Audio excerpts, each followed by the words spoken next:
ಜೈಲು ದಾಸನ ಬಗ್ಗೆ ಪ್ರಶ್ನೆ ಮಾಡ್ತಾ ಇದ್ದಂತೆ ಡಾಕ್ಟರ್ ಜಿ ಪರಮೇಶ್ವರ್ ಅವರು ಗರಂ ಆಗಿದ್ದಾರೆ. ನಿಮಗೆ ದರ್ಶನ್ ಬಿಟ್ಟು ಬೇರೆ ಸ್ಟೋರಿ ಇಲ್ವಾ ಅಂತ ಪ್ರಶ್ನೆ ಮಾಡಿದ್ದಾರೆ.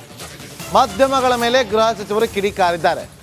ನೋಡಿ, ಎಲ್ಲಿ ಲೋಪ ಆಗುತ್ತೋ, ಎಲ್ಲಿ ಅಕ್ರಮಗಳು ನಡೀತಾ ಇರುತ್ತೋ, ಎಲ್ಲಿ ಅವ್ಯವಹಾರಗಳು ನಡೀತಾ ಇರುತ್ತೋ ಆ ಸಂಬಂಧಪಟ್ಟಂಥ ಸಚಿವರ ಬಳಿ ಹೋಗಿ ಪ್ರಶ್ನೆ ಮಾಡದೆ ನಮ್ಮ ಕೆಲಸ ಏನು ಸ್ವಾಮಿ ಹಿಂಗೆ ಆಗ್ತಿದೆಯಲ್ಲ, ಏನು ನಡೀತಾ ಇದೆ? ಮೊನ್ನೆ ಕೇಳಿದ್ವಿ ಶಿಫ್ಟ್ ಮಾಡ್ತೀವಿ, ಮಾಡೋದು ಬೇಡ ಅಂದರು, ಆಮೇಲೆ ಶಿಫ್ಟ್ ಮಾಡಲ್ಲ ಅಂದರು, ಆಮೇಲೆ ಶಿಫ್ಟ್ ಆಗುತ್ತೆ ಅಂತೇಳಿ ಕೋರ್ಟಿಂದ ಅನುಮತಿಯನ್ನು ಪಡ್ಕೊಂಬಂದರು.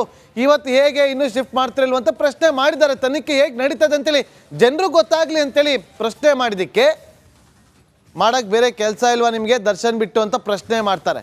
ನಿಮ್ಮ ಇಲಾಖೆಯಲ್ಲಿ ನಿಮ್ಮ ಅಂಡರಲ್ಲಿ ಬರುವಂಥ ಇಲಾಖೆ ಕಾರಾಗೃಹ ಇಲಾಖೆ ನೋಡಿ ಏನು ಕೇಳಿದ್ದಾರೆ, ಏನು ಹೇಳಿದ್ದಾರೆ ಅಂತ.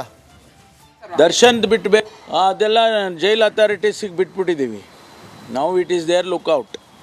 ಬಿಡಿಯಪ್ಪ ಅವ್ರದ್ದು ಬಿಟ್ಬಿಡಿ. ಈಗ ಇನ್ನು ಬೇರೆ ಏನೇನಾರು ಇದ್ರೆ ಹೇಳಿ. ದರ್ಶನ್ ಬಿಟ್ಟು ಬೇರೆ ಇನ್ನೇನಿಲ್ಲೇನ್ರಿ? ಬೇರೆ ಏನಾರು ಕೇಳಿ. ಬಿಡಿಯಪ್ಪ ಅವ್ರದ್ದು ಬಿಟ್ಬಿಡಿ. ಈಗ ಇನ್ನು ಬೇರೆ ಏನೇನಾರು ಇದ್ರೆ ಹೇಳಿ. ದರ್ಶನ್ ಬಿಟ್ಟು ಬೇರೆ ಇನ್ನೇನಿಲ್ಲೇನ್ರಿ? ಬೇರೆ ಏನಾರು ಕೇಳಿ. ಬಿಡಿಯಪ್ಪ ಅವ್ರದ್ದು ಬಿಟ್ಬಿಡಿ. ಈಗ ಇನ್ನು ಬೇರೆ ಏನೇನಾರು ಇದ್ರೆ ಹೇಳಿ. ದರ್ಶನ್ ಬಿಟ್ಟು ಬೇರೆ ಇನ್ನೇನಿಲ್ಲೇನ್ರಿ? ಬೇರೆ ಏನಾರು ಕೇಳಿ. ಅದೆಲ್ಲ ಜೈಲ್ ಅಥಾರಿಟೀಸಿಗೆ ಬಿಟ್ಬಿಟ್ಟಿದ್ದೀವಿ ನೋಡಿ.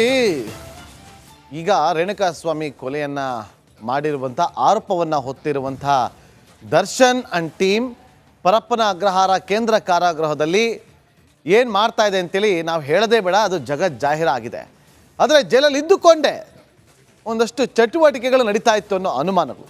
ಯಾಕೆ ಅಂತ ಈ ರಿಪೋರ್ಟ್ ನೋಡಿ.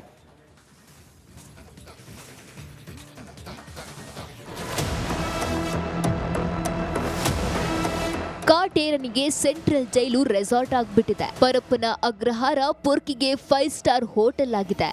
ಜೈಲ್ನಲ್ಲಿದ್ಕೊಂಡೇ ದಾಸ ವಿಡಿಯೋ ಕಾಲ್ ಮಾಡ್ತಾನೆ, ರೌಡಿ ಶೀಟರ್ಗಳ ಜೊತೆ ಮಾತನಾಡ್ತಾನೆ.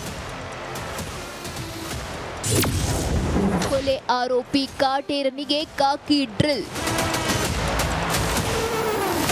ಜೈಲಿನಲ್ಲಿ ದರ್ಶನ್ ವಿಡಿಯೋ ಕಾಲ್ ಮಾಡಿರೋ ಬಗ್ಗೆ ಪೊಲೀಸರು ಕಾಟೇರ್ನನ್ನ ಡ್ರಿಲ್ ಮಾಡಿದ್ರು. ಎಸಿಪಿ ಮಂಜುನಾಥ್ ಪೊರ್ಕಿ ಜನ್ಮವನ್ನ ಜಾಲಾಡಿದ್ರು. ಒಂದಲ್ಲ ಎರಡಲ್ಲ 50ಕ್ಕೂ ಹೆಚ್ಚು ಪ್ರಶ್ನೆಗಳನ್ನ ಕೇಳಿದ್ರು. ತನಿಖೆ ವೇಳೆ ದಾಸ ತಪ್ಪೊಪ್ಪಿಕೊಂಡಿದ್ದಾನೆ. ಕಾಕಿ ತನಿಖೆ ವೇಳೆ ತಪ್ಪೊಪ್ಪಿಕೊಂಡ ದಾಸ. ತನಿಖೆ ವೇಳೆ ಎಲ್ಲ ಪ್ರಶ್ನೆಗಳಿಗೂ ಪೊರ್ಕಿ ನೋವಿನಿಂದಲೇ ಉತ್ತರ ಕೊಟ್ಟಿದ್ದಾನೆ. ವಿಡಿಯೋ ಕಾಲ್ನಲ್ಲಿ ಮಾತಾಡಿದ್ದು ಸತ್ಯ ಅಂತ ದರ್ಶನ್ ತಪ್ಪೊಪ್ಪಿಕೊಂಡಿದ್ದಾನೆ.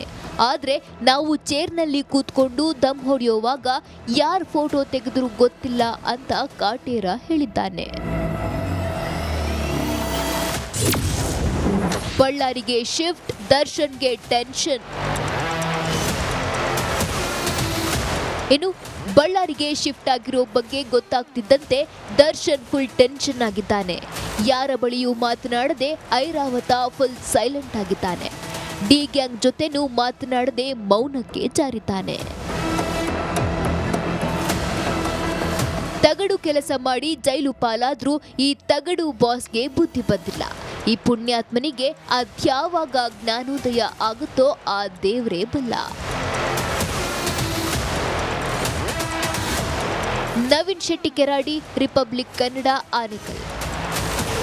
ನಿರ್ಧಾರವನ್ನ ಕೆಲವೇ ಹೊತ್ತಿನಲ್ಲಿ ಪೊಲೀಸರು ಮತ್ತು ಜೈಲಿನ ಅಧಿಕಾರಿಗಳು ಮಾಡುವ ಮೂಲಕ ಇದಕ್ಕೆ ಒಂದು ಫೈನಲ್ ಟಚ್ ಅನ್ನು ಕೊಡೋದಕ್ಕೆ ಮುಂದಾಗೋದಕ್ಕೆ ಸಿದ್ಧತೆಯನ್ನು ಮಾಡಿಕೊಂಡಿದ್ದು, ಯಾವಾಗ ಕೋರ್ಟಿನ ಏನು ಈ ಒಂದು ಕೋರ್ಟ್ ಮುಂದೆ ದರ್ಶನ್ ಮತ್ತು ಆರೋಪಿಗಳು ಉಳಿದವರೆಲ್ಲರೂ ಕೂಡ ಹಾಜರಾಗ್ತಾರೆ, ಅದಾದ ನಂತರ ಬಹುತೇಕ ಎಲ್ಲ ಪ್ರಕ್ರಿಯೆಗೆ ಒಂದಷ್ಟು ಸಮಯ ಅನ್ನೋದು ಗೊತ್ತಾಗುತ್ತೆ. ಒಂದು ವೇಳೆ ಏನಾದರೂ ತುಂಬಾ ಸಮಯ ಲೇಟ್ ಆದರೆ ರಾತ್ರಿ ಕಳಿಸೋದಕ್ಕಂದ್ರೆ ಯಾವುದೇ ತೊಂದರೆ ಆಗಬಾರ್ದು ಅಂತೇಳಿ ಇವತ್ತು ರಾತ್ರಿಯೂ ಕಳಿಸ್ಬೇಕನ್ನೋ ನಿಟ್ಟಿನಲ್ಲಿ ಒಂದಷ್ಟು ಚರ್ಚೆಗಳು ಕೆಲವೇ ಹೊತ್ತಿನಲ್ಲಿ ಆಗಬೇಕಾಗುತ್ತೆ. ಆ ನಿಟ್ಟಿನಲ್ಲಿ ಜೈಲಿಗೆ ಕೆಲವೇ ಹೊತ್ತಲ್ಲಿ ಇನ್ನೂ ಕೂಡ ಹಿರಿಯ ಪೊಲೀಸ್ ಅಧಿಕಾರಿಗಳು ನಿನ್ನೆ ಏನು ಭೇಟಿ ಕೊಟ್ಟಿದ್ರು, ಅವರು ಕೂಡ ಬಂದ ನಂತರ ಎಲೆಕ್ಟ್ರಾನಿಕ್ ಸಿಟಿಯ ಎಸಿಪಿ ಮಂಜುನಾಥ್ ಅವರು ಬಂದು ಆ ಒಂದು ಏನು ಜೈಲಿನ ಹಿರಿಯ ಅಧಿಕಾರಿಗಳ ಜೊತೆ ಚರ್ಚೆ ನಡೆಸಿ ಬಳಿಕ ಇಲ್ಲಿಂದ ಶಿಫ್ಟ್ ಮಾಡೋದಕ್ಕೆ ಎಲ್ಲ ರೀತಿಯ ಸಿದ್ಧತೆಗಳನ್ನ ಈಗಾಗಲೇ ಮಾಡಿಕೊಡ್ತಾ ಇರುವಂತದ್ದು. ನಾಗೇಂದ್ರ ಬಾಬು. Okay, thank. ರಾಜಾತಿಥ್ಯ ಬಟಲು ಬಯಲು ಆಗ್ತಾ ಇದ್ದಂತೆ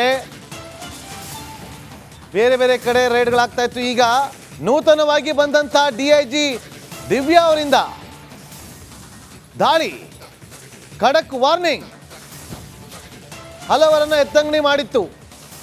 ಆದೇಶವನ್ನು ಹೊರಡಿಸಿದ ಸರ್ಕಾರ ರೌಡಿ ಶೀಟರ್ಗಳಿರುವಂತ ಬ್ಯಾರಕ್ಗಳ ಮೇಲೆ ಹದ್ದಿನ ಕಣ್ಣು ನೆಡೋದಕ್ಕೆ ಚಿಂತನೆ ನಡೆಸಲಾಗಿದೆ.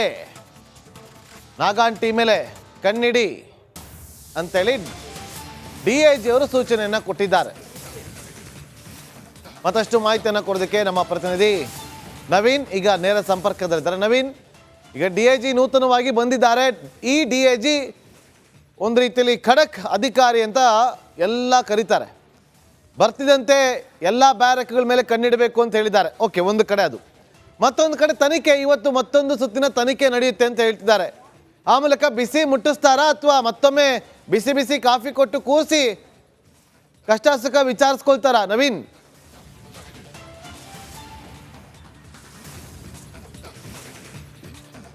ನಾಗೇಂದ್ರ ಬಾಬು, ಪರಪ್ಪನಗರ ಜೈಲಿನಲ್ಲಿ ಕಳೆದ 3 ದಿನಗಳಿಂದ ಅಂತಂದ್ರೆ ಈ ಒಂದು ಫೋಟೋ ಮತ್ತು ವಿಡಿಯೋ ಯಾವಾಗ ಲೀಕ್ ಆಗುತ್ತೆ ಆವಾಗಿಂದ ಒಂದಷ್ಟು ಬೆಳವಣಿಗೆಗಳು ನಿರಂತರವಾಗಿ ಆಗ್ತಾ ಇರುವಂಥದ್ದು. ಇವತ್ತು 2ನೇ ಸುತ್ತಿನ ಅಂತಂದ್ರೆ ನಿನ್ನೆ ಪರಪ್ಪನಗರ ಜೈಲಿನಲ್ಲಿ ಏನು 3 FIR ಪ್ರಕರಣಗಳು ದಾಖಲಾಗಿತ್ತು. ಈ ಒಂದು FIR ಸಂಬಂಧಪಟ್ಟ ಹಾಗೆ 3 ಜನ ಇನ್ಸ್ಪೆಕ್ಟರ್ಗಳ ನೇತೃತ್ವದಲ್ಲಿ ಎಲೆಕ್ಟ್ರಾನಿಕ್ ಸಿಟಿ ACP ಅವರ ಒಂದು ತಂಡ ಏನಿದೆ ಇದು ತನಿಖೆಯನ್ನ ಪ್ರಾರಂಭ ಮಾಡಿರುವಂಥದ್ದು. ನಿನ್ನೆ ಸಾಕಷ್ಟು ಪ್ರಶ್ನೆಗಳನ್ನ ದರ್ಶನ್ ಮತ್ತು ಅವರ ತಂಡಗಳಿಗೆ ಮಾಡಲಾಗಿತ್ತು. ಆದರೆ ಈ ಒಂದು ಮೊಬೈಲನ್ನು ಒಳಗಡೆ ತಂದಿರುವಂಥದ್ದು ಯಾರು, ಮೊಬೈಲ್ ಒಳಗಡೆ ಹೇಗೆ ಬಂತು ಅನ್ನೋದನ್ನ ಆರೋಪಗಳು ಕೇಳಿ ಬಂದಿರುವ ಏನು ಈ ಒಂದು ಕೊಲೆ ಪ್ರಕರಣದಲ್ಲಿ ಪರಪ್ಪನಗರ ಜೈಲು ಸೇರಿರುವ ವೇಲು ಹೇಳಬೇಕು. ವೇಲು ನಿನ್ನೆ ಏನು ತನಿಖೆಯ ಘಟ್ಟಕ್ಕೆ ನಿನ್ನೆ ವೇಲು ತಲುಪಿರಲಿಲ್ಲ. ಇವತ್ತು ವೇಲುವನ್ನು ತನಿಖೆ ಮಾಡೋದಕ್ಕೆ ಈಗಾಗಲೇ ಹುಳಿಮಾವು ಇನ್ಸ್ಪೆಕ್ಟರ್ ಮತ್ತು ಪರಪ್ಪನಗರ ಪೊಲೀಸ್ ಠಾಣೆ ಇನ್ಸ್ಪೆಕ್ಟರ್ ನೇತೃತ್ವದಲ್ಲಿ ಈಗ ಕೆಲವೇ ಹೊತ್ತಿನಲ್ಲಿ ತಂಡ ಒಳಗಡೆ ತೆರಳುತ್ತೆ. ದರ್ಶನ್ಗೂ ಕೂಡ ಇವತ್ತು ಈ ಒಂದು ಕೊನೆಯ ಹಂತದ ಒಂದಷ್ಟು ತನಿಖೆಯ ಪ್ರಶ್ನೆಗಳು ಕೂಡ ನಿನ್ನೆ ಬಾಕಿ ಉಳಿದಿರುವ ಹಿನ್ನೆಲೆಯಲ್ಲಿ ಇವತ್ತು ಜೈಲಿನ ಒಳಗಡೆ ಮೊಬೈಲನ್ನು ಒಳಗಡೆ ಯಾರು ಕೊಟ್ಟರು, ಗೇಟ್ ಮೂಲಕ ಒಳಗಡೆ ಹೋಗೋದಕ್ಕೆ ಸಹಕಾರ ಕೊಟ್ಟವ್ರು ಯಾರು, ಇದೆಲ್ಲ ಪ್ರಶ್ನೆಗಳು ಕೂಡ ದರ್ಶನ್ ಮತ್ತು ವೇಲು ಹಾಗೂ ವಿಲ್ಸನ್ ಗಾರ್ಡನ್ ನಾಗಾ ಸೇರಿದಂತೆ ಆ ಒಂದು ಪ್ರಕರಣದಲ್ಲಿ ಅಂದ್ರೆ ಸಂಪರ್ಕದಲ್ಲಿ ಮತ್ತೆ ನಿಮ್ಮನ್ನ ಸಂಪರ್ಕ ಮಾಡ್ತೀವಿ.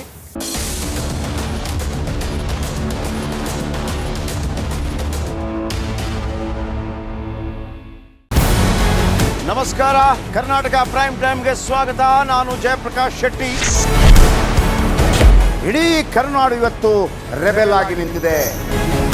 ಈ ಹಗರಣಗಳನ್ನು ಸದನದಲ್ಲಿ ಪ್ರಸ್ತಾಪ ಮಾಡಲು ಕೂಡ ಕಾಂಗ್ರೆಸ್ ಹಿಂದೇಟು ಹಾಕಿದ್ದೇಕೆ? ನಿಮ್ಗೆ ಸಂಬಳ ಅದಕ್ಕೆ, ನಿಮಗೆ ವಾಹನ ಅದಕ್ಕೆ, ನಿಮಗೆ ವೆಪನ್ ಅದಕ್ಕೆ, ನೀವು ಅದನ್ನು ಸೆರೆ ಹಿಡಬೇಕಾಗಿದೆ. ನೀವು ವಿದ್ಯುತ್ ಬರ ಇದೆ ಅಂತ ಹೇಳ್ತಾ ಇದ್ದೀರಿ, ಎಲ್ಲಿ ಬರ ಇದೆ ನೀವು ಹೇಳಬೇಕು. ಪಾಕಿಸ್ತಾನ್ ಆಕ್ಯುಪೈಡ್ ಕಾಶ್ಮೀರ್ ಅದು ಎಂದೆಂದಿಗೂ ನಮ್ಮದು. 40 ಮೆಷಿನ್ಗಳು ತಂದಿತ್ತು ನೋಟ್ ಎಣಿಸುವುದಕ್ಕೆ, ಅದೇ ಹಾಳಾಯಿತು. ಮಥುರಾದ ಗಲಾಟೆ ಇದೆಯಲ್ಲ, ಅದು ಸ್ಥಳೀಯವಾಗಿ ಕೂತು ಪರಿಹರಿಸಬಹುದಾದಂಥ ಕಾನೂನಿದೆ. ಗ್ಯಾರಂಟಿ ಯೋಜನೆಯಿಂದ ನಷ್ಟ ಆಗಿದೆ, ಲಾಭ ಆಗಿದೆ, ದಯವಿಟ್ಟು ಹೇಳಿ. Dawood Ibrahim most wanted criminal ಯಾವಾಗಾದ ಅಂದರೆ ಇಲ್ಲಿ ತನಕ ಭಾರತ ದೇಶದಲ್ಲಿ ಓರ್ವ ದಲಿತ ಪ್ರಧಾನಿಯಾದಂಥ ಇತಿಹಾಸವೇ ಇಲ್ಲ. ರಿಪಬ್ಲಿಕ್ ವರ್ಲ್ಡ್ ಆಪ್ ಇದು ಕೇವಲ ಅಪ್ಲಿಕೇಶನ್ ಅಲ್ಲ, ಸಮಗ್ರ ಸುದ್ದಿಗಳ ಸಂಪರ್ಕ ಮಾರ್ಗಕ್ಕೆ ಕ್ರಾಂತಿಕಾರಿ ಬದಲಾವಣೆ. ರಿಪಬ್ಲಿಕ್ ವರ್ಲ್ಡ್ ಆಪ್ ಕೇವಲ ಸುದ್ದಿ ಅಪ್ಲಿಕೇಶನ್ ಅನ್ನ ಪರಿಚಯ ಮಾಡ್ತಾ ಇಲ್ಲ, ಬದಲಾಗಿ ಡಿಜಿಟಲ್ ಸುದ್ದಿ ಬಳಕೆಯ ಹೊಸ ಯುಗಕ್ಕೆ ನಾಂದಿ ಹಾಡ್ತಾ ಇದೆ. ಇದೊಂದು ಬ್ರೇಕಿಂಗ್ ನ್ಯೂಸ್, ಪ್ರಭಾವಶಾಲಿ ಕಾರ್ಯಕ್ರಮಗಳಿಗೆ ಗಟ್ಟಿಯಾದ ವೇದಿಕೆ. ರಿಪಬ್ಲಿಕ್ ವರ್ಲ್ಡ್ ಅಪ್ಲಿಕೇಶನ್ ಈಗ ಲೈವ್ ಆಗಿದೆ. ಗೂಗಲ್ ಪ್ಲೇ ಸ್ಟೋರ್ ಮತ್ತು ಆಪಲ್ ಆಪ್ ಸ್ಟೋರ್ ಎರಡರಲ್ಲೂ ಲಭ್ಯವಿದೆ. ಈಗಲೇ ಡೌನ್ಲೋಡ್ ಮಾಡಿ.